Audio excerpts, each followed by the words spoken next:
I've worked with Grammy award-winning artists performing in front of thousands and thousands of people, founders scaling companies past 8 figures, trial attorneys arguing million-dollar cases, and executives who make decisions that affect thousands of employees. And here's what breaks them. It's not a lack of discipline, it's not a lack of ambition, and it's not a lack of work ethic. It's stress, but not the way you think. We first need to understand what it's actually doing to the body. And by the end of this video, I'm going to show you one shift that will completely change how stress actually affects you. Stress is not dangerous. We actually need it, and it's never going to go away. Unmanaged stress is, or let's call it chronic stress. Your body is designed to handle stress actually pretty well, but only if we have a way to work through it, manage it, or like I like to call an exit ramp. If it is not managed, or if it doesn't have an exit ramp, stress will build. It becomes chronic, and your body will adapt in ways that you don't want, like wrecking your energy, your sleep, your hormones, and yes, even your body composition. Your brain really doesn't care where stress is coming from. It could be a brutal workout, a board meeting, a fight with a significant other, undereating, overeating, lack of sleep, or constant notifications. Physiologically, stress is stress. It's the same chemistry: adrenaline, cortisol, glucose utilization. Your body will prepare to survive one way or another. Here's where high performers get in trouble, because you can override fatigue, you can push through exhaustion, and you can ignore those signals. That skill actually probably built you your career, but biologically, physiologically, your body is still keeping score. There was one executive I was working with that trained 6 days a week pretty aggressively. He thought discipline would fix his body. And before we go any further, we need discipline. I'm not knocking on discipline. The issue is when we get so disciplined to the routine with a lack of recovery. So he was only sleeping about 5 hours a night, running on endless stimulants, and traveling consistently. His cortisol was chronically elevated, which then caused his testosterone to drop, and his sleep went out the window. So what do? We actually went from 6 days of aggressive training down to 3 or 4 quality workouts. We increased his recovery to match the stress that he was taking on, and fixed his blood sugar stability, which then allowed us to improve his overall sleep. In about 4 to 6 months' time, he was then able to drop about 20 pounds of fat, actually improve a little bit more muscle mass, doing this without adding on extra effort. And yes, his performance was able to improve even more because we better managed the stress. Total stress load minus total recovery capacity. If stress exceeds recovery, performance declines. Simply put, it does not matter how tough you are. You can't outwork this equation. Now, what is recovery? And no, it's not just sitting on the couch. Recovery is 7.5 to 9 hours of sleep. And probably that is the most important thing to this. Stable blood sugar across the day. Training volume that actually matches your stress. Actually stimulating your parasympathetic nervous system so you can rest and digest. Giving your sympathetic nervous system a break. Light management at night, alcohol moderation, and the right type of supplementation. So in practice, this means if you have a brutal 12-hour day, your recovery has to increase that same day and probably the next day after that. So we are maybe lowering the training intensity, walking more often, eating high fiber meals to help stabilize blood sugar, prioritizing protein so our cells and body can actually recover and repair, cutting the late night screens so our body can actually sleep and our melatonin isn't diminished, and actually getting into bed a little bit earlier, maybe by starting with just 30 minutes.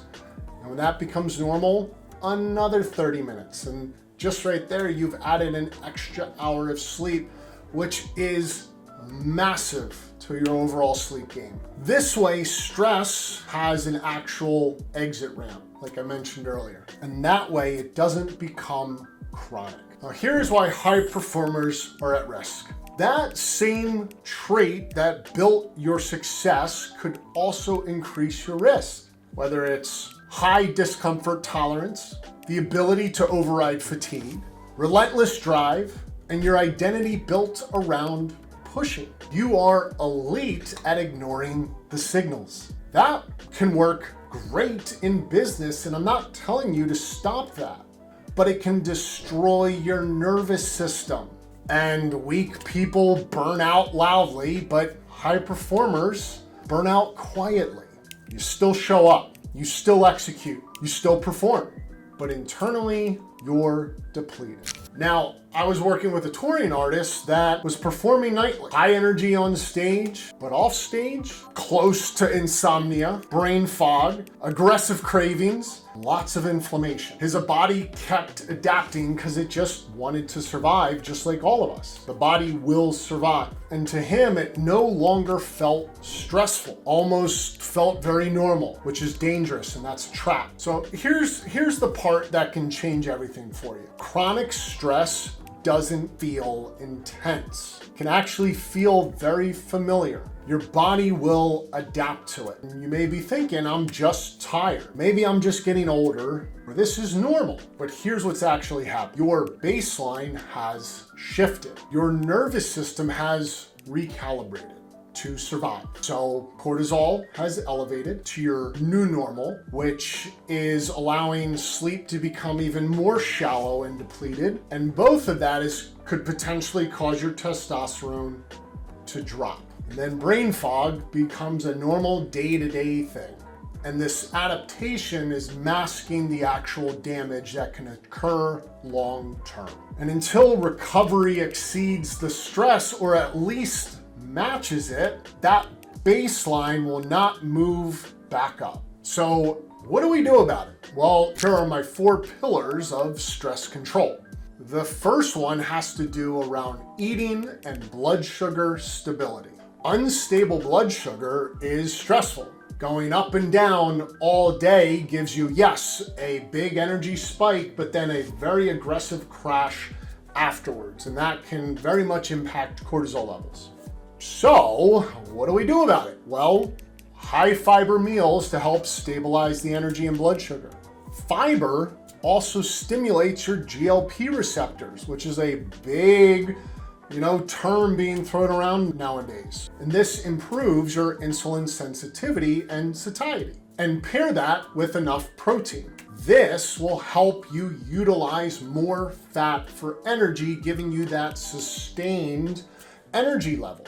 And unfortunately, I know a lot of high performers are skipping meals and using a lot of caffeine or stimulants for energy, which then throws off the sleep later on, and you just feel wired and exhausted at the same damn time.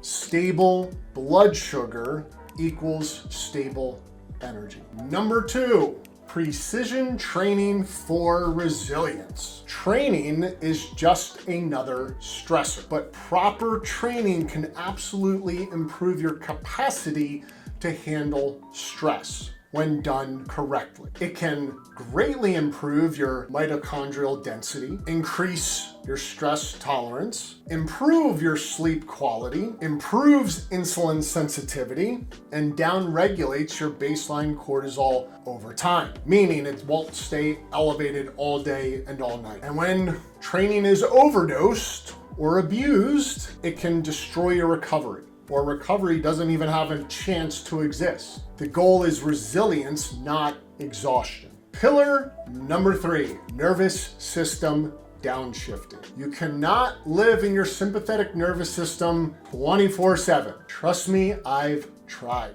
You must deliberately activate your parasympathetic nervous system so you can rest and digest. So what does that look like? Well, breath work, post-meal walk, actually eating, evening light control. So let's shut down all that blue light so your melatonin can actually kick in properly. And actually taking 5, 10, potentially even 15 minutes a day to just relax, maybe focus on something that you enjoy rather than just having your head in the drive mode all day. You can sprinkle those 5 to 10 minutes in after a 20 to 25 minute block of hard work. Now your stress actually has an exit ramp daily. The last one, the most important one, pillar number 4, sleep, or I like to call sleep protection.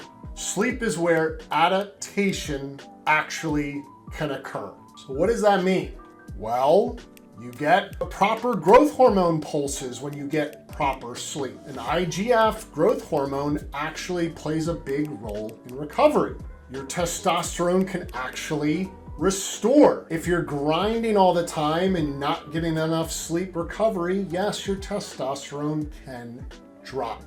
Sleep allows for cortisol normalization. By the end of the day, our cortisol will actually be, or should be, depressed because we went through the entire day doing what we need to do and cortisol will lower. When we sleep, cortisol can actually come back up. And in the morning is when we should have our highest levels of cortisol. That is a normal rhythm. Lastly, detoxification. Our body does a great job at detoxifying on its own when we allow it to, when we sleep. No sleep, no proper adaptation. And a little bonus is supplementation. Magnesium glycinate is great for the nervous system right before bed, aiding in sleep. Glycine is great for sleep depth. Creatine does a whole number of things, but it actually supports our mitochondria, which is the powerhouse of the cell. And electrolytes, yes, for hydration, but also for adrenal support. Supplements don't replace structure, they only enhance it. So no, you don't need less ambition. I'm not telling you to stop your drive. I'm not telling you to be less disciplined. Please keep that, but you need matched recovery. Stress is not the enemy. We need stress to adapt and grow. Unrecovered stress, chronic stress is what we don't want. And when recovery exceeds stress or matches stress consistently, energy returns. Hormones normalize, fat loss improves, or better yet, fat is actually utilized for energy. Sleep deepens and focus sharpens. Not because you just worked harder or grinded harder, because you stopped operating in this quote unquote survival mode. If you're a high performing professional who feels like your body no longer matches your drive, this is your wake up call. You do not need another grind cycle. You need a performance system. So if this hits, share it with someone who needs it. And if you want more breakdowns like this, stay connected and subscribe. We are just getting started.